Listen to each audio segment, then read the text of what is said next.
Saya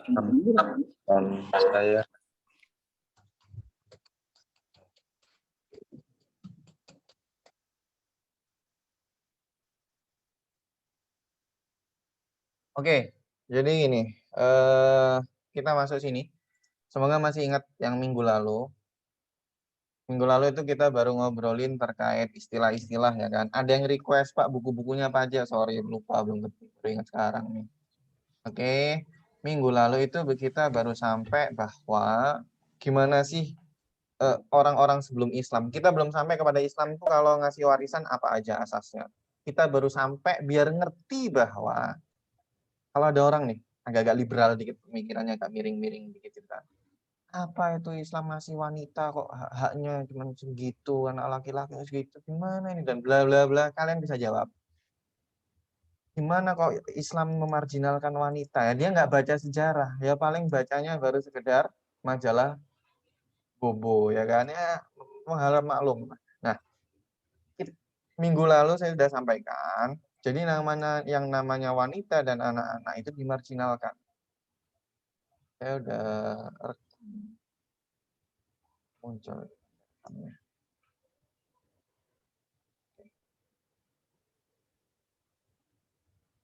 Apa bukti kenapa mereka dimarginalkan? Bukan bukti ya, kenapa dimarginalkan? Karena mereka itu kesukuan. Apa hobinya? Perang. Jadi kalau kalian baca sejarah mesti bilangnya orang Arab zaman dulu pra-Islam itu hobinya perang.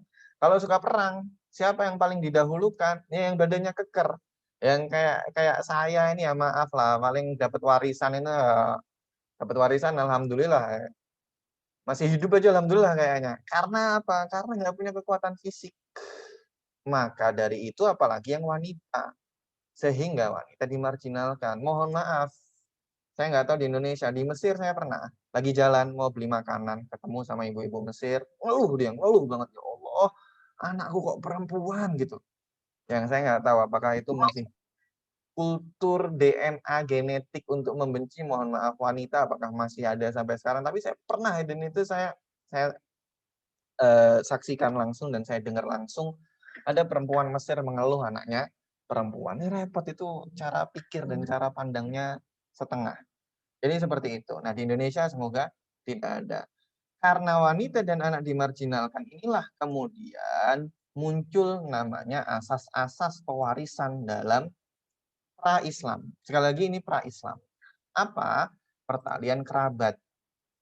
Pertalian kerabat itu berarti bukan saudara. Pertalian kerabat itu saudara. Jadi saudara tetap dapat. Ya kamu saudara ya tetap ada asas warisannya. Dia berhak mendapat warisan. Dia berhak menuntut warisan dari saudaranya yang meninggal. Karena salah satu asasnya adalah masih pertalian. Tapi lihat yang kedua, ya otomatis lah anak kok nggak dapat, dia tetap punya hak. Tapi lihat yang kedua ini adalah janji prasetya. Al-hilfu wal mu'aqadah dalam bahasa Arabnya. Janji prasetya itu gimana? Saya, misal keker gitu kan. Kemudian saya melihat ada kelompok tertentu dari suku apa gitu, luar biasa mereka dalam perang. Saya bilang seperti ini, saya berbaiat akan mendukung suku ini, hidup mati saya untuk suku ini. Karena saya merasa saya keker dan saya pintar kalau perang. Saya berani untuk melakukan janji prasetya, berbaiat kepada suku tersebut. Itu disebut al-hilfu wal mu'aqadah, janji prasetya. Kalau saya melakukan itu, maka saya dapat warisan. Itu saya bukan anak, nomor 7. Nomor 12 itu udah bukan anak. Yang penting saya hidup mati saya untuk perang demi kabilah tersebut. Ini namanya janji prasetya. Saya misalkan kurus kering gini kan, habis itu saya perlu bodyguard. Oke, apapun yang terjadi saya butuh bodyguard. Kalau ada orang nyenggol saya dikit, sikat gitu misal. Nah, saya bisa mengambil mencari orang, kemudian saya buatkan janji prasetya tadi.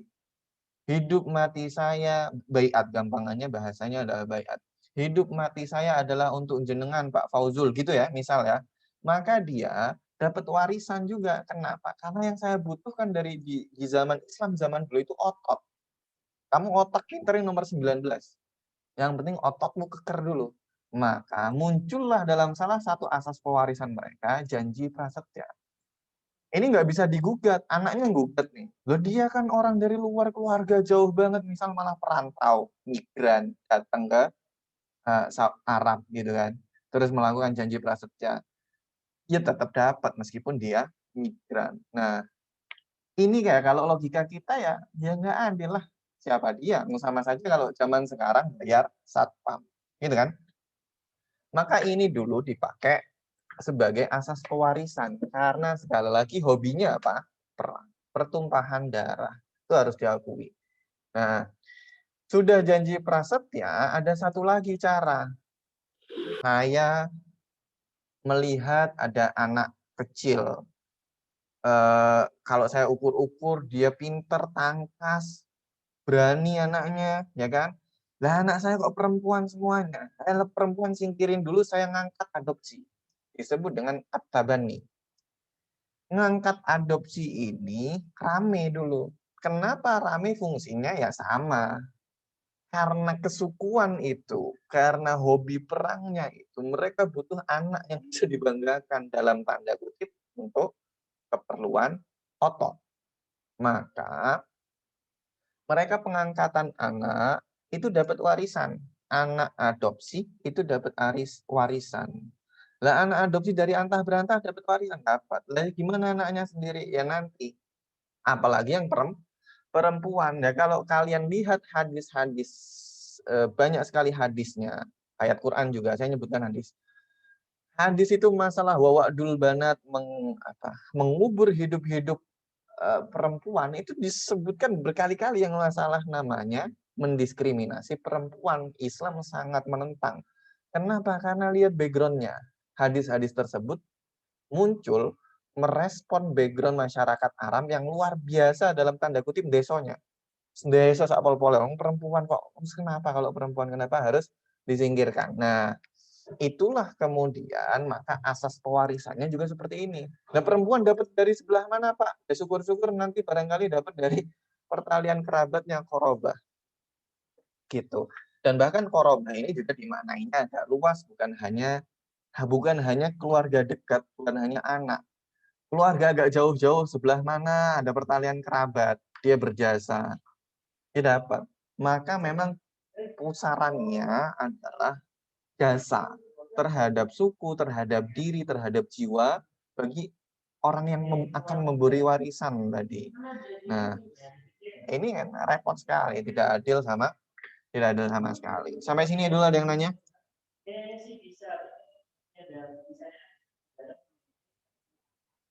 Oke. Baik, kalau nggak ada yang nanya saya lanjut.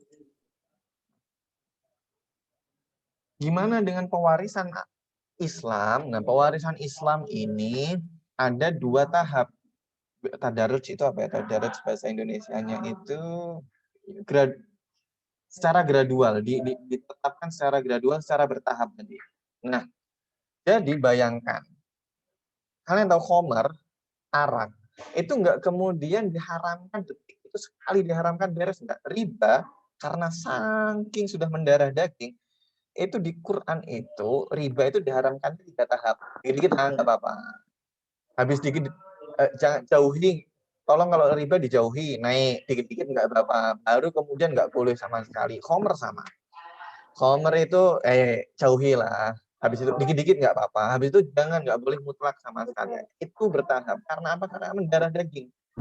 Apalagi masalah warisan sama. Warisan ini masalah duit. Masalah duit ini repot. Masalah duit karena ini sangat-sangat sensitif, maka ketika awal Islam datang nggak kemudian langsung Islam harus kayak gini, nggak. Yang dilakukan ketika awal Islam adalah masih sama. Jadi Islam datang, Nabi Muhammad sudah menjadi Rasul, diutus, sudah menyampaikan dakwahnya ya. Pertalian kerabat, janji prasetya, pengangkatan anak, bahkan ditambahin ikatan persaudaraan antara muhajirin dan ansor. Loh Pak, sama saja dengan yang sebelumnya, sama aja. Cuman dilihat bahwa ini adalah bagian dari sedikit demi sedikit tadi. Oke. Tadi yang nomor 1, 2, 3 masih sama. Oke. Tapi yang nomor 4 ini. Apa Pak ikatan persaudaraan antara muhajirin dan ansar? Ikatan persaudaraan tuh gini, bayangin ya. Kalian tiba-tiba dari Indonesia, karena Indonesia perang dahsyat berkecamuk kayak Suriah, ya kan? Kalian pindah ke Malaysia, dibawa semua diboyong. Loh, apa kalian nggak berterima kasih sama orang-orang Malaysia? Sehingga saking ingin berterima kasihnya ingin memberi warisan, ya kan? Itu yang dilakukan oleh Rasul. Ini kalau kalian masuk dalam peace and conflict resolution, ini masuk dalam bagaimana menyatukan dua kubu, bagaimana nego politiknya, ya kan, dan lain-lain. Nah, ini bisa dibaca dari berbagai perspektif. Kita hanya membacanya dari segi masalah warisan terkait yang nomor 4. Jadi orang muhajirin itu yang dari Mekah pindah ke Medina itu saudara yang belum beriman, belum Islam, itu ditinggal semuanya, nggak punya saudara lagi. Siapa lagi saudaranya? Saudaranya yang ada di Madinah. Yang di Madinah, bayangin ya, yang di Madinah itu rela memberikan bahkan istri, diberikan kepada saudara-saudaranya yang muhajirin, harta apalagi. Ya, maka kemudian Rasul untuk menyatukan antara mereka biar tidak ada konflik internal dalam negara, maka ikatan persaudaraan antara muhajirin dan ansor dapat warisan. Kalau ada seorang yang hijrah dari Mekah meninggal, ya kan, hijrah ke Madinah meninggal, maka saudaranya yang ansor yang dipersaudarakan antara dia dan siapa gitu misalkan, nggak lupa namanya, nggak hafal detail, dapat warisannya. Berarti ini sama Pak, malah ditambahin. Betul, ini masih sama karena ini masih awal-awal Islam. Hukum Islam kalau kalian melihat tafsir yang Makkiyah dan Madaniyah, Makkiyah itu ayat-ayat yang diturunkan di Mekah, Madaniyah ayat-ayat yang diturunkan di Madinah. Ayat-ayat yang diturunkan di Mekah itu isinya tauhid semuanya. Intinya mengajak orang mengajarkan dari menyembah berhala kepada menyembah Tuhan. Baru setelah nyampe di Madinah, ini masih ada yang magang, masih ada yang sambil kelas ini. Aduh. Saya beneran ini, saya meminta. Yang magang-magang aja nggak apa-apa, ini saya rekam. Fahrun, Ali, dan kawan-kawan. Kalau kalian magang aja, ini saya rekam, nanti saya upload di psikologi hasil rekamannya. Kalian tidak wajib hadir, dihitung izin. Kalian kan tahu kalau saya ngitung izin gimana. Sudah berapa kali kan kelas sama saya. Jadi tolong Fahrun dan kawan-kawan yang magang, sudahlah magang aja, nggak usah kelas. Saya malah nggak suka kalau kalian harus, kalau pakai kalimat yang eksplisit, saya nggak suka yang magang sambil kelas. Cukuplah kalian magang saja. Oke ya, saya lanjutkan. Sampai mana tadi? Jadi gitu, muhajirin dapat dan ansor dapat sama-sama mendapat warisan. Ayat terkait hukum itu baru turun ketika di Madinah. Maka ayat terkait hukum termasuk hukum-hukum warisan itu ayatnya adalah ayat-ayat Madaniyah di surat An-Nisa, panjang, surat-surat panjang turunnya di Madinah. Dan surat-surat panjang itu nanti yang menjadi dasar warisannya. Sehingga memang sebelum hijrah ya masih sama yang dipakai. Pertalian kerabat, janji prasetya, pengangkatan anak, adopsi, dan ditambahin ikatan persaudaraan. Sampai sini paham? Oke ya. Satu lagi kemudian saya tanya ke kalian. Oh, ini aja. Skip ini. Satu-satu.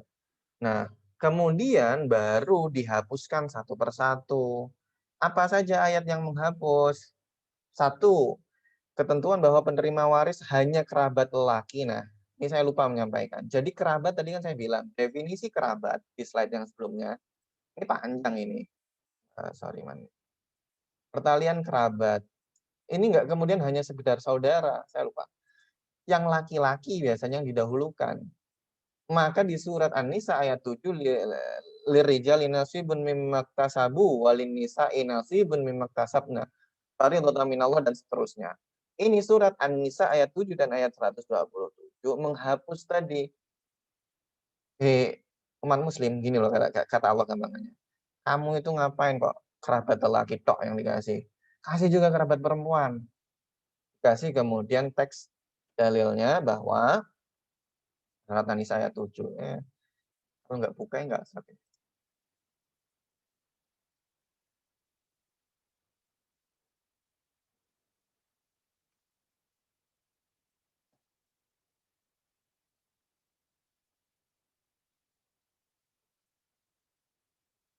Nah,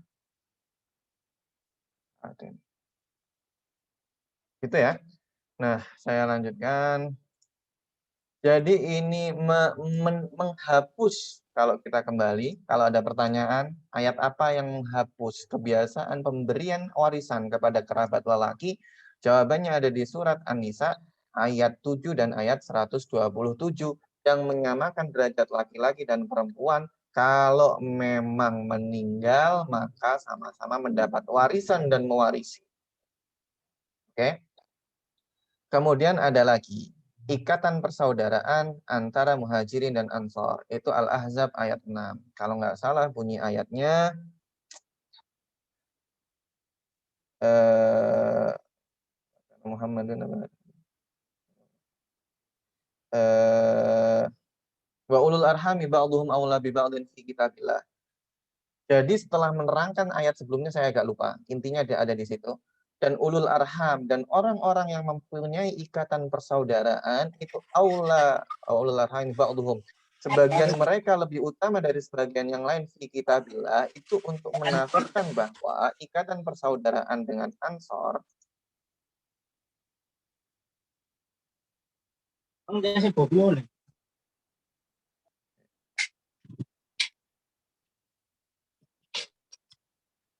itu dihapus sehingga cukup bahwa ikatan antara saudara-saudaranya aja, nggak usah saudara Muhajirin dan Ansor. Itu turunnya di Al-Ahzab ayat 6. Saya nggak punya ini sih, Quran, aplikasi Quran di komputer. Itu. Kemudian ketentuan adopsi anak terkait tabani, ini kisahnya masyhur sekali ketika Rasul Shallallahu Alaihi Wasallam mengadopsi, saya lupa namanya, saya kok lupa mengadopsi siapa. Mengadopsi seorang anak yang kemudian dijuluki bin Muhammad. Maka turunlah ayat 4 sampai 5 tambahin ayat 6. Ayat 4 sampai 5-nya ini untuk menghapus masalah adopsi, maka ana Muhammadun aba Salim. Wa ma ja'alallahu lirajulin min qalbaini fi jawfi wa ma ja'ala, dan seterusnya sampai ayat 6. Ini lengkap. Ini yang ayat 4 5 itu adopsi anak. Nanti mohon maaf ya, nanti terjemahnya cek sendiri. Yang ini Al-Ahzab ayat 6 dan ini ditambahin ayat 4. Sehingga karena sudah pada dihapus semua, maka kemudian berdasarkan ayat-ayat Al-Quran dan hadis-hadis yang ada, maka kemudian ditetapkan 3. Satu adalah nasab. 3 asas utama menjadikan orang berhak mendapat warisan atau ahli waris. Satu adalah nasab. Hubungan darah persaudaraan. Ini jelas nasab. Jadi bukan pakai istilah pertalian kerabat. Pakainya adalah nasab. Selama ada nasab dengan kita, maka itu mendapatkan warisan. Pak, anaknya paman saya, anak-anaknya paman saya, ya itu nanti ada penjelasannya lagi. Tapi ada hubungan darah, maka dia mendapatkan warisan. Kemudian pernikahan. Suami istri, nah kalau kita balik ke sini ya, balik ke yang lama. Ini gimana? Ini asas pewarisan pra-Islam. Nah ini yang suami istri gimana? Ini istrinya dapat nggak? Suaminya dapat nggak? Nggak ada, nggak tertulis di sini. Ya kan, pewarisan masa awal Islam. Nggak ada, nggak ketulis. Nah, baru Islam datang, baru. Kalau nikah, udah hidup bareng, keluarga bareng, maka dia mendapatkan warisan bukan karena dia saudara, tapi karena akad nikah. Nah, nanti kan muncul pertanyaan, Pak, nikah, Pak, cerai. Ya, kalau kita agak liar imajinasinya, dari 3 ini muncul banyak sebenarnya. Dan dari penjelasan 14, slide 14 ke bawah itu banyak nanti. Contoh imajinasi liar, Pak, bapaknya kan cerai itu sama istrinya. Terus nikah lagi tuh Pak sama perempuan lain. Yang perempuan ini tadi nggak bisa cerai, nikah lagi juga sama orang lain, laki-laki lain. Itu warisannya gimana Pak? Nah, Itu kan masuk dalam pertanyaan apa ya? Iftiraldi, kalau dalam fikih pertanyaan iftiraldi itu pertanyaan imajinari berbasis asumsi. Namanya iftiraldi. Nah, itu kan ditanyakan ini gimana kalau nanti talak. Itu akan kita bahas setelah ini. Tapi yang jelas, ada nggak ya di slide selanjutnya? Nggak ada. Nah, saya jelaskan di sini aja. Jadi nasab, pernikahan, dan pembebasan budak. Sebelum saya lanjut, saya mau ngecek untuk pertanyaan. Anuraga, Bagas Anuraga, ada pertanyaan? Tidak ada, Pak. Nabila Putri? Tidak ada, Pak. Nabila? Ada pertanyaan nggak? Tidak ada, Pak. Nggak ada. Robana, ada pertanyaan nggak? Belum, Pak. Yuk, lanjut ya. Siapa? Jadi gitu. Nah, nasab ini siapa yang dapat nanti ada detail. Pernikahan tadi saya menjawab. Jadi pernikahan itu berarti seperti ini. Jam 15.00 nikah. Oke. Jam 13.00 kita mulai ngajar tadi. Jam 14.30 nanti kita selesai ngajar, putuskan untuk bercerai. Ya kan? Setelah cerai, sang mantan suami, ya kan? Karena istrinya minta nggak bisa. Nah, itu apa namanya fasah nanti panjang lagi. Suami setelah mencerai, mantan istrinya kemudian apa namanya sakit jantung. Nah, agak sinetron dikit, maaf. Saya kalau kasih contoh-contoh kasus Faris ini agak sinetron. Sakit jantung, lari ngejar suami, ketabrak dan macam-macam. Ya, kalian bayangin aja sendiri sinetron. Kalian lebih fase kalau sinetron ini. Update sinetron saya itu udah jadul sekali. Yang sekarang ini kata nama Ikatan Cinta. Aduh, saya nggak ikut itu, nggak mengikuti itu. Ya, khas sinetron Indonesia ya. Lari, ketabrak, sakit jantung, dan lain-lain, ya kan?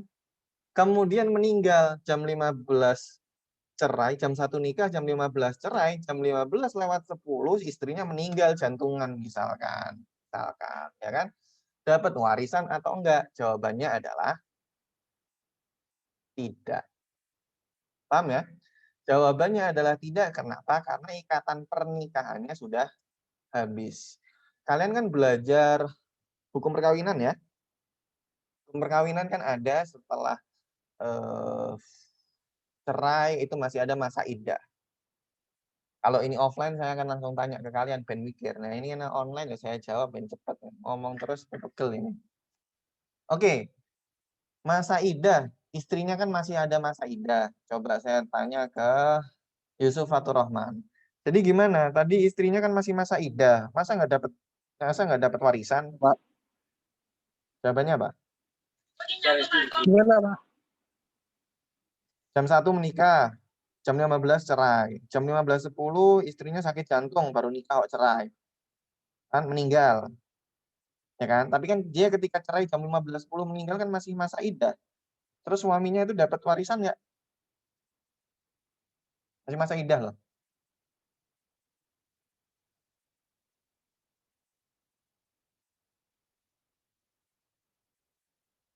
Di dalam ikatan sama saya.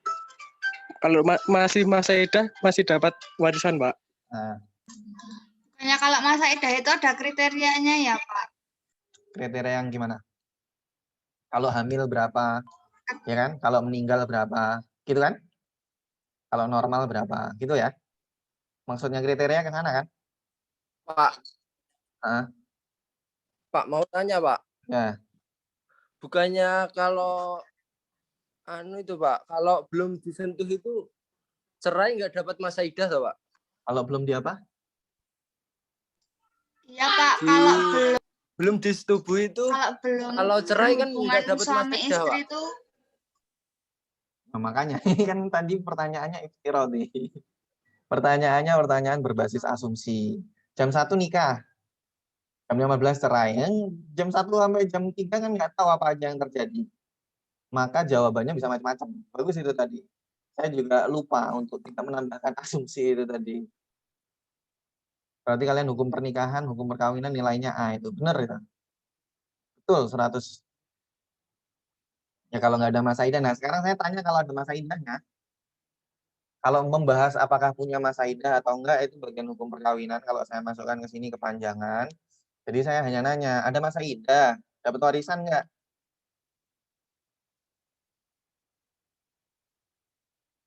Zaki Surya.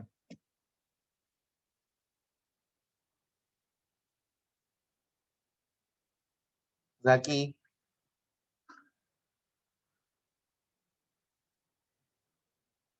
Satu orang lagi terakhir. Saya perlu ada orang nyoba jawab. Tadi sudah satu sudah jawab. Atta Roshidah. Ini siapa ini? Atta Roshidah. Gimana?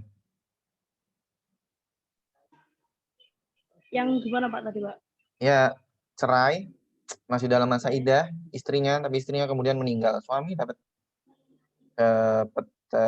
warisan nggak? Kalau dalam masa idah. Dapat Pak. Oke, ini menarik.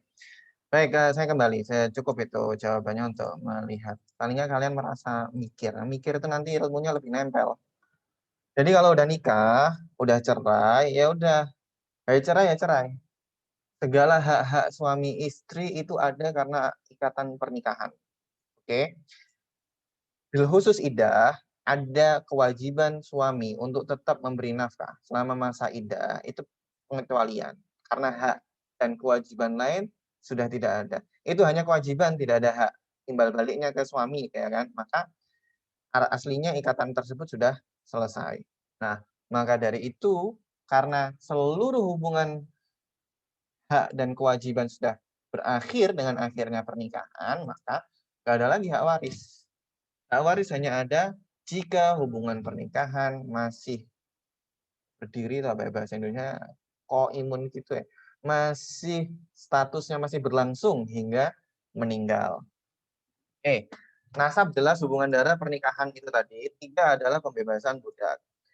Oh, saya cuma berharap ini selesai jam 2:30. Biasanya sampai 3 per rumah memang. Pembebasan budak. Pembebasan budak ini adalah bukti bahwa umat Islam itu nggak suka ada budak. Jadi, kalau bisa bebasin budak, itu nanti dapat warisan. Contoh, saya harus pakai gambar ini.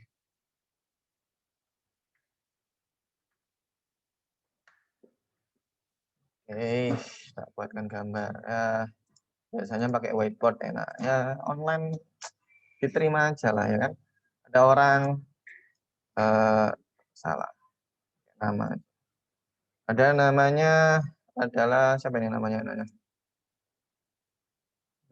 Loading, maaf ya.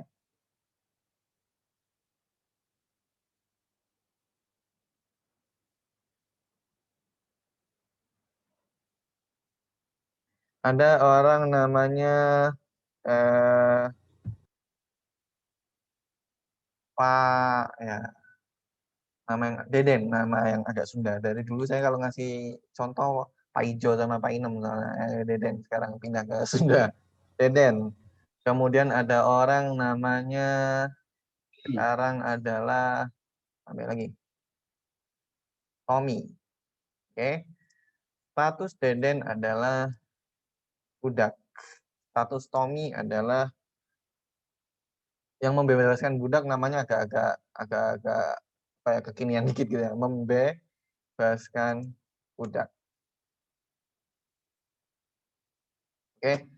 Nah, Deden ini budak, Tommy membebaskan budak. Jika kemudian Deden meninggal, oke, dan dia mempunyai harta ketika meninggal 2 juta, misal sisanya agak gede dikit lah, 20 juta, maka Deden ini, Tommy berhak mendapat warisan dari Deden sebagai imbalan dia telah membebaskan Deden dari perbudakan.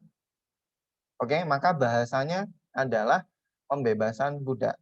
Bagi orang yang membebaskan budak, maka mendapat legalitas hak waris dalam Islam. Oke, Tommy membebaskan budaknya bukan hanya Deden. Ternyata ada lagi selain Deden adalah Asep. Aduh, Sunda-Sunda semua, nggak apa-apa. Agak geser. Saya nggak hafal nama-nama Sumatera, suku-suku lain. Asep, dia juga adalah budak. Aduh. Maka kalau Asep juga meninggalkan uang, meninggal dan kemudian punya uang 30 juta, misal, maka 30 juta ini si Tommy juga berhak mendapatkan hak waris. Paham ya? Tapi tidak berlaku sebaliknya di mana jika Tommy meninggal, oke, maka dia tidak mewarisi apapun ke Deden maupun ke Asep. Maka pewarisannya hanya satu arah. Sekali lagi kalau Tommy meninggal, dia tidak memberi warisan kepada Deden dan Asep. Tapi kalau Deden dan Asep yang meninggal, maka Tommy berhak jika ada sisa dan bagian, maka Tommy berhak untuk mendapatkan apa ini namanya warisan. Sampai sini ada yang tanya? Jelas ya? Saya tanya Pak, Ya. untuk apa yang diberikan warisan turunan dari Deden dan Asep ini berapa persen yang masuk ke pembebas juga? Oke, berapakah jatah Tommy dari Deden dan Asep? Itu ya? Benar? Ya, kurang lebih gitu, nggak jawab. Oke, itu pertanyaan sangat bagus dan kritis. Insya Allah akan dijawab minggu depan. Nggak masuk, nggak minggu depan itu. Agak-agak belakang gitu. Udah agak-agak kayaknya minggu ke-5. Minggu ke-5. Karena nanti urutan, saya jawabnya urutan. Terima kasih. Tapi itu pertanyaan penting. Berapa nanti jatahnya Tommy? Jangan-jangan jatahnya cuma 200.000. Nggak dihitung lah untuk Tommy ya. Itu contoh saja. Tapi Tommy dapat Deden dan Asep. Jawabannya dapatnya adalah asobah. Asobah itu apa nanti akan diterangkan selanjutnya. Oke, yang lain Jajang silahkan. Oke, makasih Pak. Nah itu terkait dengan Deden sama Asep kan budak. Ya. Kebanyakan budak itu kan nggak punya apa-apa kecuali daripada pemberdayaan daripada tuannya. Nah, Ya. kalau semisal budak ini nggak punya apa-apa, meninggal, apakah wajib juga memberikan hartanya untuk Mas Tommy ini atau seperti apa, Pak? Oke, makasih. Pertama, jawabannya bisa saya perlebar, tapi saya khawatir nggak cukup. Saya kan udah bilang saya berusaha ngepresin banget ini karena nanti di pertemuan 11 sampai 14 sampai 15 itu terkait perdatanya ya. Jadi saya harus ngepresin. Intinya, pertama statement bahwa budak hanya mendapatkan uang dari tuannya sedikit benar, sedikit salah. Ada bagian benar, ada bagian salah, saya tidak bisa meluruskan. Intinya kalau sudah dibebaskan, dia punya uang. Dia berhak untuk mendapatkan uang. Nah, Deden dan Asep, kalau meninggal dan nggak punya harta, karena baru-baru aja dibebaskan, nggak kaya-kaya amat, apakah harus mewarisi juga kepada Tommy? Jawabannya adalah, pewarisan itu hal yang by design, by nature, itu pasti terjadi dan dilakukan. Punya uang 1 rupiah pun akan diwariskan. Nah, maka kembali ke pertanyaan Mbak yang tadi, Pak, berapa bagian Tommy? Bagian Tommy itu adalah si asobah nanti ya. Itu kalau memang Tommy dihitung-hitung nggak dapat, ya nggak dapat. Sehingga kalau Deden dan Asep nggak punya uang, ya udah, dia mewariskan, tapi mewariskan nihil, yaitu mewariskan kenihilan. Mewariskan ada 2 juta, tapi kok nggak nyampe ke Tommy uangnya karena habis di anak cucunya si Deden dan Asep duluan, ya sudah, Tommy nggak dapat jatah. Seperti itu. Gitu ya? Siapa? Satu lagi boleh. Ya, silahkan. Kalau semisal saya punya bapak, terus bapak saya itu meninggal, punya istri dan punya anak dan punya cucu bapak saya.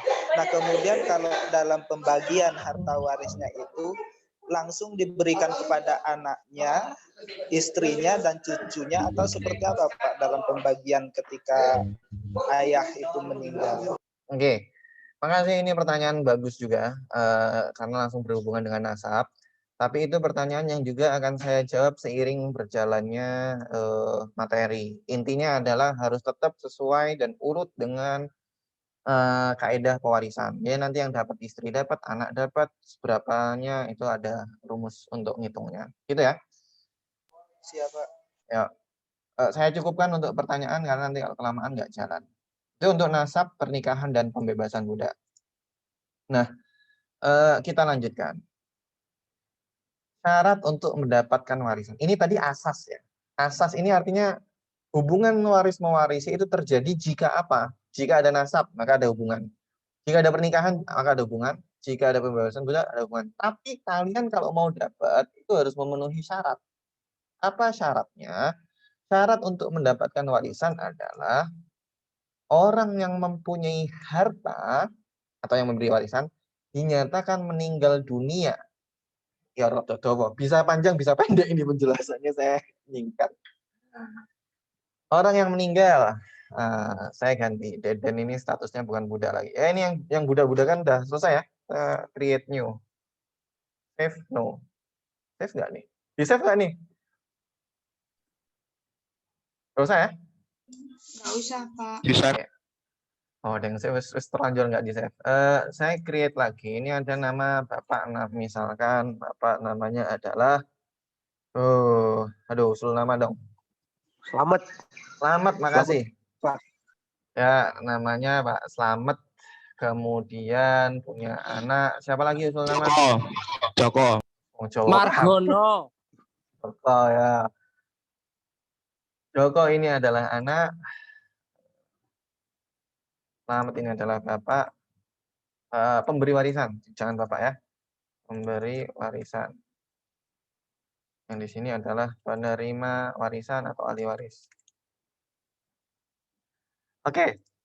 Syarat nomor 1 menyatakan bahwa orang yang mempunyai harta atau yang memberi warisan ini dinyatakan telah meninggal dunia. Secara fakta atau secara de facto atau secara de jure. Apa maksudnya? Meninggal nih, si Bapak Slamet ini meninggal, ada banyak opsi untuk meninggal. Dan kira meninggal hanya dikafani meninggal nggak? Opsi meninggal banyak. Meninggal yang reguler, aduh meninggal reguler ya. Satu, meninggal reguler itu adalah kalau ya biasa bisa ditemukan jasadnya. Oke, ditemukan jasadnya kemudian dimakamkan. Itu reguler. Jelas meninggal syahadah bil ain. Kelihatan secara mata fisik orang itu meninggal. Oke, itu disebut mati secara hakikoh, mati secara fakta. Tapi ada lagi mati yang secara hukum. Mati secara hukum ini dinyatakan meninggal oleh hakim, oleh otoritas, maaf. Oleh otoritas nanti nggak mesti hakim, ada banyak ya. Oleh otoritas. Contoh, bencana yang paling dekat apa? Baru-baru ini terjadi. Gempa, Pak. Gempa Yang mana? pesawat itu loh, Pak. Oh ya, pesawat. Ya, oke, pesawat. Pesawat apa kemarin? Lion Air lagi kan? Sriwijaya, Pak. Oh, Sriwijaya. Sriwijaya, Pak. Lion Air selamat. Oke. Jadi pesawat tersebut, oke. Nyungsep kan itu ceritanya. Setelah dicek kan nyungsep. Nyungsep, meledak, dan puing-puing, dan jasadnya nggak ditemukan. Nah, kalau jasad tidak ditemukan, itu kan ada dua kemungkinan. Nah, di sini ada dua kemungkinan. Antara orang tersebut ini hidup, atau dia benar sudah mati. Maka ada tim Basarnas dan tim-tim yang lain yang kemudian mencoba mencari jasad tadi. Ini kan intinya ada di jasad. Mencari jasad. Kalau jasadnya ketemu, ya kan, masih bisa diselamatkan, berarti hidup. Tapi Basarnas akan mempunyai setting waktu tersendiri. Menghitung, kalau pesawat jatuhnya seperti itu, kondisi laut selama 1 minggu ini seperti ini, maka kemungkinan besar dia kalau nggak ditemukan meninggal. Maka itu mati secara hukmi. Kalau dalam Islam mati ada 3. Hakiki, hukmi, satu lagi saya lupa. Karena yang satu lagi agak mirip-mirip dengan hukmi. Nah, kita juga ada mati secara hukum. Artinya dinyatakan meninggal oleh otoritas. Karena apa? Karena tidak ditemukan jasadnya. Kalian naik gunung, Malimpah ya kan? cinta alam gitu, naik gunung, kepleset, temennya hilang dicariin seminggu ra ketemu, ya kan? 2 minggu ra ketemu, 1 bulan nggak ada kabar, dinyatakan kemudian meninggal. Maka dinyatakan meninggal ini juga bisa memberi warisan. Memenuhi syarat pertama. Ketiga syarat ini harus dipenuhi. Kalau nggak dipenuhi salah satunya maka tidak sah. Syarat ini tiga-tiganya. Maka orang yang mempunyai harta ini dinyatakan telah meninggal dunia secara fakta atau secara pernyataan otoritas. Sampai sini ada yang tanya?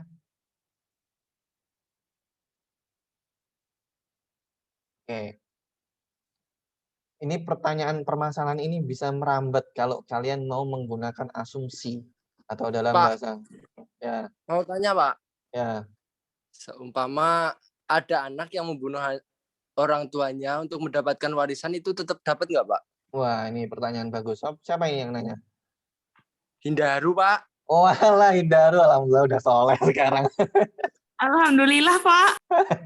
Yang kenal Hindaru mesti alhamdulillah gitu, anak soleh tadi. Oke, pertanyaan bagus. Kamu kebanyakan nonton sinetron juga sebenarnya. Saya berharap itu nggak ada niatan tanya pertanyaan. Oke, itu akan dijawab di slide 15. Nanti akan saya jawab, ada di slide 15. Yang lain? Pak mau tanya, Pak. Ya. Pak, kalau pernikahan poligami, pembagian warisnya gimana, Pak? Kalau yang suaminya sudah meninggal. Wah, menarik ini. Termasuk yang Sriwijaya kemarin ternyata diketahui ada yang poligami kan, akhirnya dua-duanya istrinya nuntut reward, bukan reward, balas asuransi gitulah, ya kan, yang Sriwijaya ini. Karena ada istri kedua, karena dapat gede itu ganti atas meninggal atas keteledoran Sriwijaya, ya kan. Oke. Poligami itu juga termasuk dalam bahasan yang nanti, tapi intinya poligami dapat dua-duanya sama rata.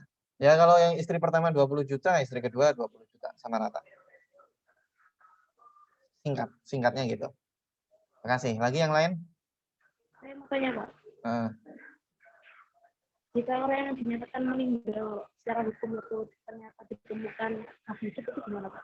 Kan warisan sudah terbagi. Ditemukan apa, Mbak? Kan misal yang hilang di hutan itu kan, Pak. Hilang di hutan sebulan nggak ketemu. Iya. Iya, Mbak. Nah, Sebulan nggak ketemu gitu kan. Tapi ya. ternyata ketemu gitu. Nah, Setelah 1 bulan lebih. 2 API. hari. Ya.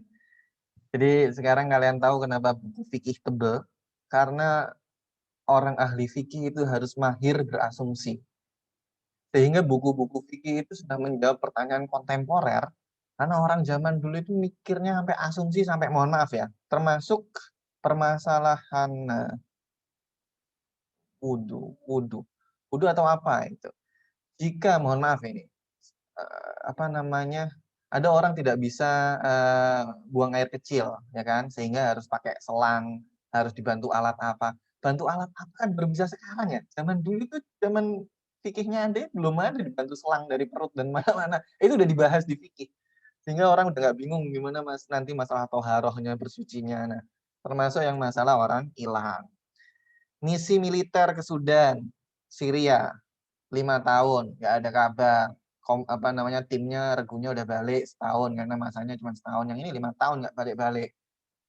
Ternyata setelah balik dinyatakan, ya kan, karena sudah dinyatakan meninggal karena misi konflik, ya kan. Kemudian akhirnya Sundari ini HP-nya ya kepencet. Akhirnya ketika suaminya balik, istrinya sudah terlanjur nikah lagi. Ini tambah repot, ini panjang. Itulah fikih itu panjang. 1, gimana warisan, 2, gimana status pernikahan. Dulu sempat diskusi dengan almarhum Ustaz Muin ya, berdiskusi. Jadi yang diambil adalah poll yang terakhir atau statement terakhir bahwa dia sudah menikah untuk pernikahan, untuk kasus pernikahan. Maka suami yang kedua adalah suami yang sah pada saat itu. Nah, gimana selanjutnya? Ya, pokoknya suami yang sah pada saat itu adalah suami yang kedua. Nah, selanjutnya apakah ada perdamaian kekeluargaan dengan cara menceraikan suami yang kedua atau bagaimana? Itu di luar di luar apa ya koridor fikih itu terserah. Tapi yang dinyatakan sah dari Ustadz Muin ya. Nanti kalau ada statement setelah saya baca ulang, saya memperbaiki statement akan saya perbaiki. Bagaimana dengan warisan? Warisan kurang lebih sama. Warisan sudah dibagi habis, ya kan? Tentara ini komandan panglima gitulah. Rumah banyak, uang banyak. Dinyatakan meninggal, dibagi-bagi semua rumahnya ke anaknya, ke saudara-saudaranya dan lain-lain. Tiba-tiba datang lagi, ya kan? Embel bapaknya. Habis sudah dibagiin semua, maka pembagian harta warisnya adalah sah. Tapi kemudian bagaimana nasib bapaknya itu di luar fikih. Entah kekeluargaan yang seperti apa yang akan dilakukan, tapi sekali lagi pembagian warisnya adalah berdasarkan asas yang sah. Karena apa? Karena dia sudah dinyatakan meninggal. Maka dari itu dulu, fikih zaman dulu orang meninggal itu dikasih tempo. Meninggal apa itu sekian tahun. Tergantung kasusnya, hilang karena apa itu sekian tahun, sekian tahun. Nah, zaman sekarang agak-agak digital, agak-agak keren, nyarinya agak lebih cepat, ya kan?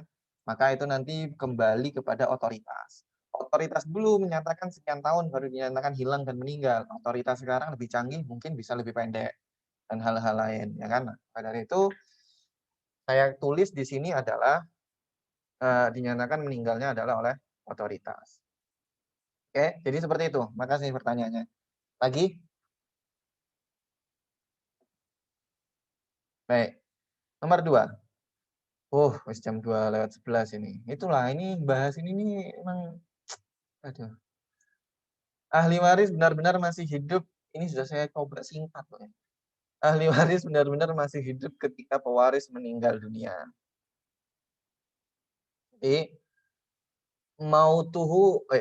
hayatuhu hidupnya itu benar-benar dinyatakan benar-benar hidup, enggak koyoknya hidup, enggak bisa. Kalau pernyataannya kayaknya hidup, maka dia tidak mendapatkan warisan. Contoh, sama-sama kepreset di jurang. Oke, habis kepreset, kepisah. Yang satu ketemu, yang satu nggak ketemu. Saudaraan, bapak sama anak misal. Yang ketemu bapaknya, anaknya, yang ketemu anaknya lah, bapaknya nggak ketemu. Ya, gimana pun, sorry.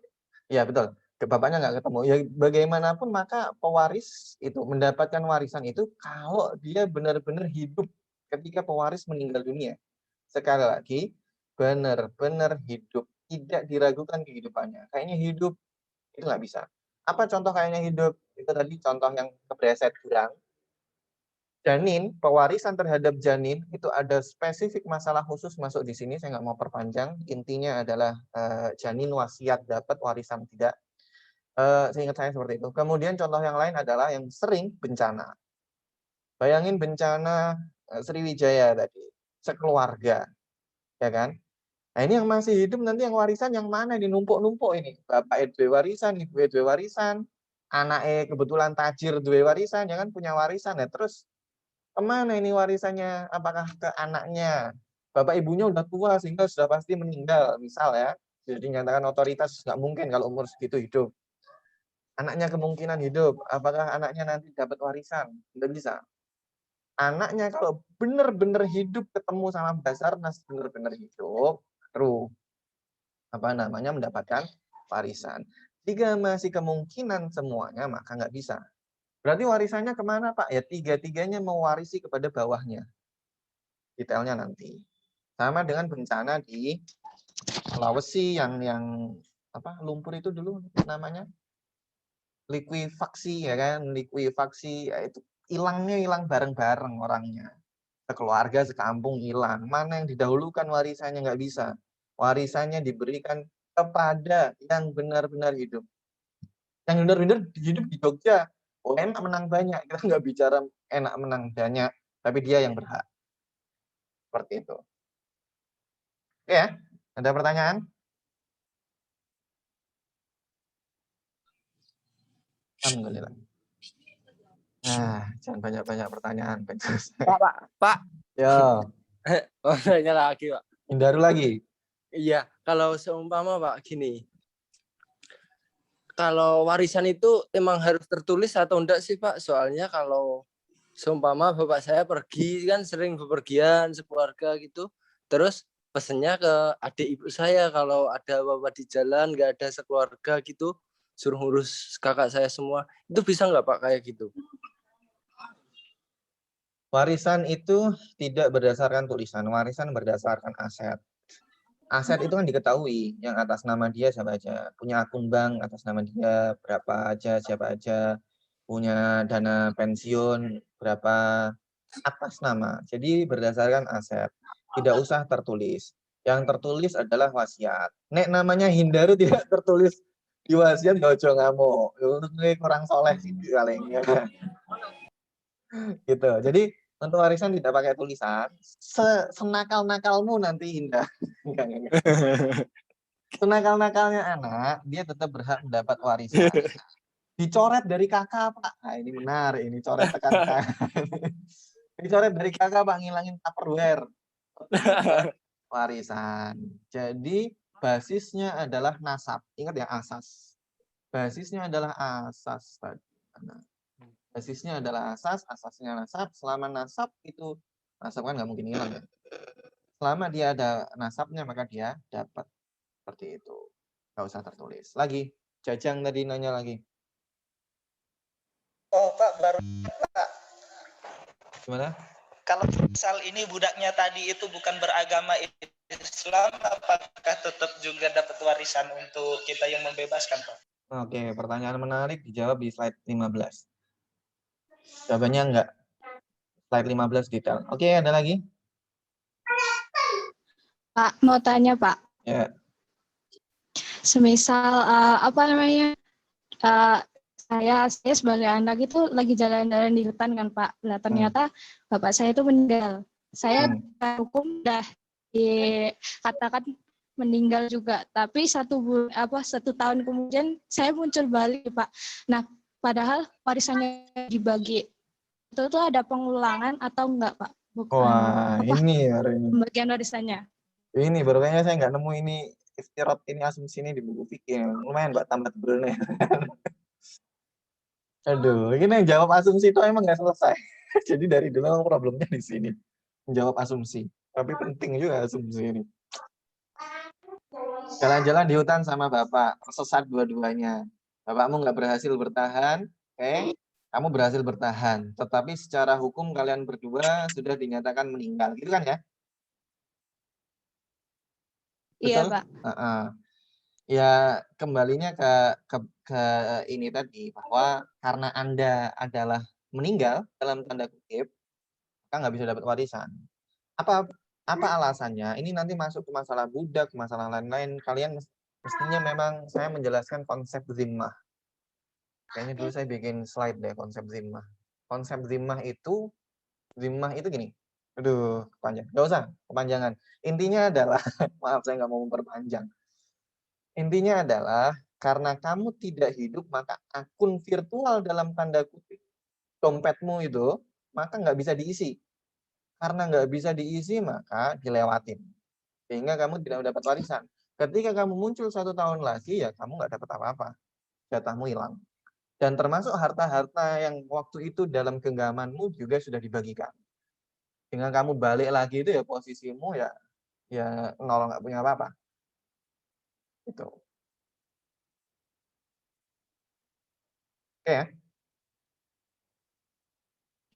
Baik Pak, makasih.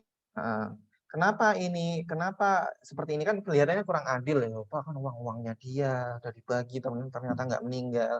Kita harus pakai pembanding. Apa pembandingnya? Bayangkan kalau dia bisa mengklaim, itu panjang nanti di pengadilan. Urusannya itu kalau semua orang seperti itu, urusannya panjang. Ini punya uang, dapat warisannya rumah karena meninggal secara hukum. Rumahnya sudah dijual. Setelah dijual 25 jutanya dipakai haji, daftar haji, terus sisanya dipakai untuk investasi di mana, di Antam, tapi kemudian jeblok, ya kan, rugi banyak dia. Tapi itu beli emas aslinya, kemudian emas aslinya kejeblok, rugi lagi dia. Nah, uangnya hilang lah. Nah, itu urusannya lebih panjang lagi. Sehingga karena pembandingnya ini lebih buruk, maka ya itu dinyatakan sah. Karena kalau dinyatakan warisannya tidak sah, gugatan hukum Pak, di Islam juga ada gugatan hukum ya ada. Zaman dulu itu sebelum ada namanya undang-undang hukum positif itu ya pakainya buku fikih itu kalau ngegugat pendapat-pendapat ulama. Makanya Imam Syafi'i pernah jadi hakim tapi nggak mau, ya kan sebentar tapi nggak mau, dan imam-imam yang lain mendapatkan jabatan hakim mereka memutuskan berdasarkan fikih. Punya tebel-tebel. Kembali lagi tadi bahwa kalau digugat nanti secara hukum akan lebih panjang lagi karena untuk mengembalikannya sudah hampir-hampir mustahil juga, maka memang fikih berhenti di situ, sisanya monggo lah keluargaan, masa tega sama saudara dibiarin kan gitu. Karena untuk memastikan status harta, kalau kalian balik ke fikih muamalah, konsep harta itu harus ada milkiyahnya, harus dimiliki. Ini bolpennya punya Santo, ya punya Santo. Dipinjem oleh Irma, maka punya Santo. Hanya ke manfaatnya dipegang Irma. Ya itu harus jelas siapa yang memiliki, tidak boleh dualisme kepemilikan, kecuali syirkah. Seperti itu. Oke, lagi sudah? Wes ya, kita lanjut ya. Aduh, panjang sekali nih. Nomor 3. Ahli waris benar-benar diketahui mempunyai 1 dari 3 asas yang disebutkan. Asasnya yang ini. 1 dari 3 asas. Belum absen ya? Ya, saya baru ingat juga ini. Saya absen nih. 1 dari 3 asas. Kemudian tidak terkena salah satu dari penghalang warisan. Apa penghalang warisannya? Penghalang warisannya ini. Absennya belum saya aktifkan linknya. Saya harus buka drive-nya dulu ini.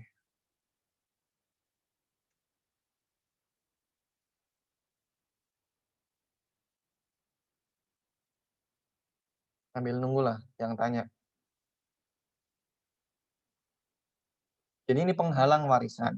Harus memiliki 3 asas dan bebas dari 3 penghalang. Dan memenuhi syarat yang 3 tadi. Serba 3. Jadi kalau kalian ngafalin, jangan dibalik. Untuk pengetahuan, saya sampaikan dari sekarang. Ujian kita nanti UTS itu adalah true and false. Benar atau salah. Ya kurang lebih sama kayak ujian fikih munakahat kalian lah ya.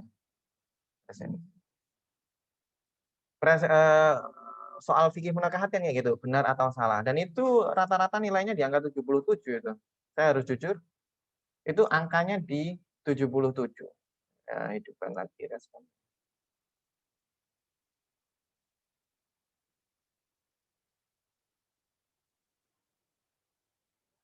Jadi kalau kalian tidak membaca detail dan tidak mendengarkan detail, itu nanti kalian akan kesusahan. Misal ya, true and false adalah jika seseorang dinyatakan meninggal secara hukum, kemudian yang mana nih? Kemudian dia lagi apakah dia berhak mengklaim maka orang tersebut berhak mengklaim hartanya, benar atau salah. Kalian harus milih antara benar dan salah. Nah, itu kalau kalian tidak cermat dari sekarang, mendengarkan dan mencatat, ada faktor mencatat. Kalau kalian dengar doang biasanya missing karena slide saya pendek banget memang. Kalau kalian nggak nyatet, saya khawatir nilai UTS-nya rendah. UAS bagaimana Pak? UAS tak pikir nanti lah. Saya pikir nanti. Tapi yang jelas UTS seperti itu. Ada hitung-hitungan nanti juga. Tapi ada true and false. Oke. Contoh lain adalah, contoh pertanyaan UTS ya. Dari sekarang aja, kenapa enggak?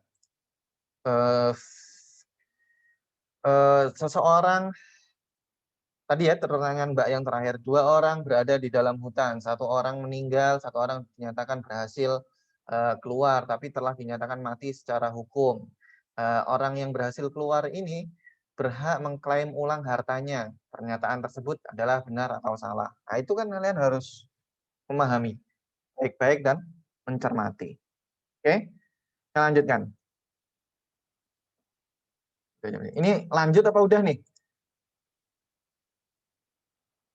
Sudah, Pak. Saya nggak butuh jawaban hindar. Sudah, Pak. Sudah jam. Aduh, materi ini rapper ya. Oke, yang takon sih kalian ini. Lanjut, Pak. Lanjut. Saya lihat. Dengan nanti capek loh, Pak. Mending istirahat aja, Pak. Manut, Pak. Manut.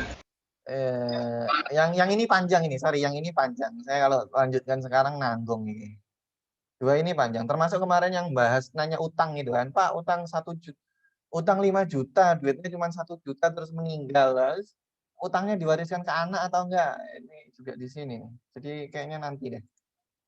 Oh ya, ya udah saya lanjutkan minggu depan. Semoga nggak jadi 16 pertemuan ya, tetap 14 pertemuan. Saya berusaha sebisa mungkin ini. Baik, terima kasih. Silahkan absen. Yang magang boleh absen, nggak masalah. Itu masuknya absen nggak ada masalah. Ini tidak masalah. Terima kasih. Pertanyaan terakhir ada?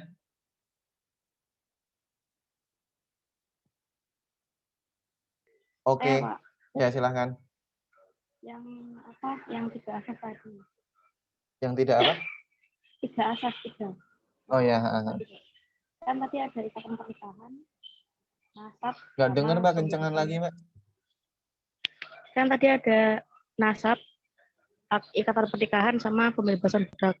Nah, yang ikatan pernikahan itu, misal udah cerai tapi mereka udah punya anak, itu bagaimana warisannya, Pak? Oke, cerai punya anak. Masalahnya kurang ini ya, kurang kompleks tak tambahin Mbak. Cerai, do nikah DWD, pada nikah sendiri-sendiri lagi, punya anak sendiri-sendiri lagi, tak tambahin. Masing-masing anak tetap mendapatkan berdasarkan jalur nasab. Oke. Anak itu kan meninggal. Sorry. Si ibu ini pakai nama. Ini pertanyaan terakhir saya jawab, kemudian kita cukupkan. Selamat sama Joko. Ini kita tutupin. Tahun urusan kalau selamat. Aduh. Nyu, angele. Pertanyaan terakhir. Siapa namanya? Rini. Sama Dani sama Rina. Belum kelihatan, Pak. Oh, belum kelihatan, sorry. Dani sama Rina. Oke. Kemudian nikah lagi masing-masing. Dani nikah lagi sama Sukma. Rina nikah lagi sama Panji. Ada nama Panji? Maaf kalau jika ada kesamaan maka itu adalah ketidaksengajaan karena ini cerita fiktif belaka. Oke, Dani nikah lagi sama Sukma. Rina nikah lagi sama Panji. Dani sama Rina punya anak banyak. Ya kan? 3. Wes. Dani sama Sukma punya anak lagi banyak. 3 lagi. Rina sama Panji punya anak lagi 3 lagi. Ini bisa jadi soal UTS loh ya, kalian harus hati-hati nih. Dani dan Rina menikah, kemudian mereka bercerai, masing-masing kemudian menikah lagi. Ini bisa jadi soal UTS, jadi kalian perhatikan semua pertanyaan yang dilontarkan teman-teman mahasiswa diperhatikan. Apa ini ya? Oke. Jadi anak yang 3 ini dapat, jika Dani meninggal, dapat warisan atau enggak? Jawabannya adalah, tolong coba dijawab. Dapat. Dia dapat Dapat, karena, Pak. betul, dia dapat karena dia adalah anak dari Dani. Ya. Kemudian anak yang sebelah sini dapat enggak? Dapat juga karena masih sama-sama anak dari Dani. Nah, yang tidak coklat ya. Yang tidak dapat adalah yang sebelah sini karena tidak ada garis apapun yang menghubungkan antara Dani dan anak yang sebelah sini. Jadi seperti itu. Sama kasusnya dengan Rina dan Panji. Rina Panji ini maka anak ini, kalau saya ganti. Sekarang yang meninggal adalah Rina. Oke. Apakah anak ini dapat? Dapat. Apakah anak ini dapat? Dapat nggak? Nggak dapat karena tidak ada jalur. Jadi yang dilihat adalah jalur nasabnya karena asasnya tadi nasab. Di sini asasnya yang diperhatikan bukan pernikahan karena pernikahan hanya antar dua ini, hanya antar ini. Tapi yang diperhatikan adalah nasab. Nasab ada di garis yang ini. Sehingga kalau yang meninggal adalah Panji, maka yang dapat hanya ini. Yang ini tidak, yang ini tidak. Karena 3 anak ini hanya anak dari Panji, maka yang sini tidak dapat. Pak, bagaimana nanti pembagian jika dua-duanya dapat, 2 dari ibu yang berbeda atau dari bapak yang berbeda dapat? Nah, itu nanti ada di pertemuan kesekian. Ya, tergantung nanti kalian banyak tanya lagi atau enggak. Terima kasih. Cukup? Cukup, Pak. Ya, Cukup, baik. Pak. Kita Sudah cukup, Pak. cukupkan. Terima kasih banyak. Absen semuanya jangan lupa. Assalamualaikum warahmatullahi wabarakatuh. Waalaikumsalam warahmatullahi Warahmatullahi wabarakatuh. Waalaikumsalam.